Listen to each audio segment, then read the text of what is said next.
Hey, this is Kirk Nugent once again. Listen, if you guys been following me, you know that I just recently returned from Australia about a week and a half ago. And I was there for the Uplift Festival. And even though the Uplift Festival, it was a lot of different people from different races, different part of the world, different cultures, they all came together as one, and it happened very organically. It's not something you had to plan.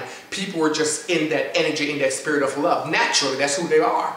And I noticed even on one Saturday we were celebrating the Jewish Shabbat or Sabbath, and in the circle that when we all gathered, we had Muslim men, women, and children partaking in the breaking of bread and the drinking of wine to celebrate the Jewish Sabbath. The next day, Sunday, we went to this top of a mountain, and we had the Muslim men and women chanting Allah, Allah, Allah. But the Jewish men and women joined in, and the entire circle festival joined in. So it wasn't about the name that you choose to call your God. It was about the energy of love and the energy of oneness. And we sat around, we being the collective that were there at Uplift, sat around and figured out or attempted to figure out how could we take this energy of love, this energy of oneness, this energy of peace, and how could we make that ripple back into the world as opposed to just coming together every December and feeling good.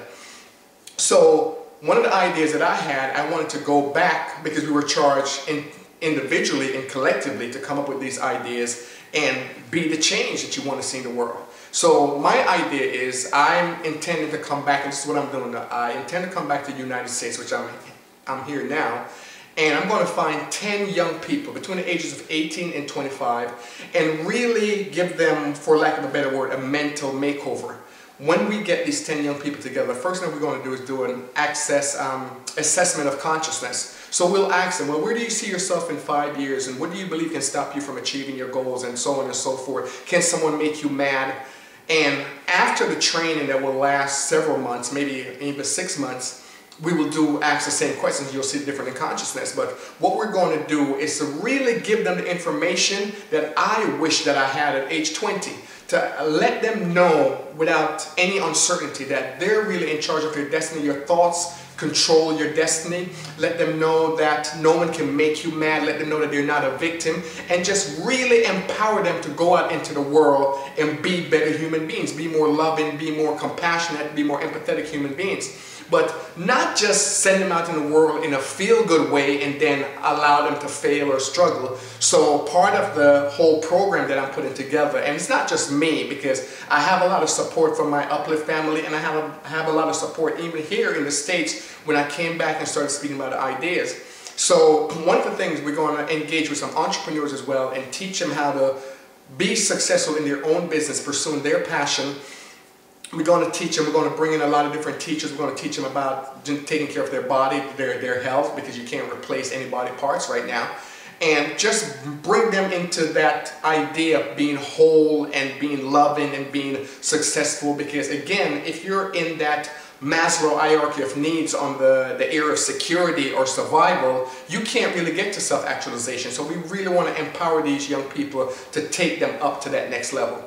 And I have a lot of trainers and teachers who already commit to say, Kirk, we want to be a part of this. So this is basically the energy of Uplift the City. But the beautiful part about it is at the end of the training, we'll take them down to the passport office based on their own merit. They will get their passport, and they will also, based on the revenue that they're producing from their own companies, that we have entrepreneurs that we're bringing in. As a matter of fact, this weekend I'm flying down to Miami to meet with this gentleman he does a lot of internet marketing. His company's doing over 400 million right now, I believe, somewhere in that number.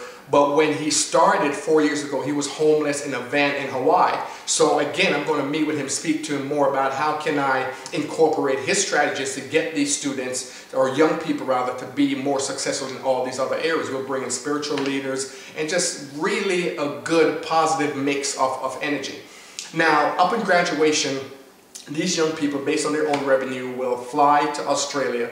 And I'm sure I could get sponsors and pay for it, but at the same time, I want them to feel good about accomplishing something on their own and traveling on their own. So we'll fly to Australia, we'll have a ceremony there with them, and then coming back, returning to the United States, the commitment to be a part of the program is after everything is done and you've learned what we're teaching, then you go out to your respective city and you find 10 young people and you teach them the same thing. So the goal is to have, in the first year, I'm doing or working with 10 kids, and the second year, those 10 are working with 10, that's 100. The third year, 1,000. The fourth year, 10,000. And the fifth year, 100,000 young people that we intend to impact their lives. We're also going to be documenting this, or making a documentary from start to finish, so you'll see the entire process. We're going to get editing a film crew, editing crew, and just document everything so you can see the transformation, you can see what's being taught, and we'll all have an opportunity to be involved. Uplift Festival, on their website, they're making a portal that you could be a part of this, and it will just be a very interactive thing for us to all come together and do. So I'll tell you more about this in another maybe 2 weeks or so, because I'm launching the project then, and I'm just right now working with the different people and the different teams that I have in Australia. They're working with me, and we're just putting all the ideas and energy together to make sure this is, at least this can come together and we can co-create something very beautiful on this planet. And I want you to be a part of it. I'm talking to you now so you can know where we're going and what's going to happen. But I really believe if we want that world of peace, if we want that world of love, if we want that world of transformation, then we have to get active in creating that world. It's good to be the change that you want to see in the world, but we can also do more. We can help to accelerate that change.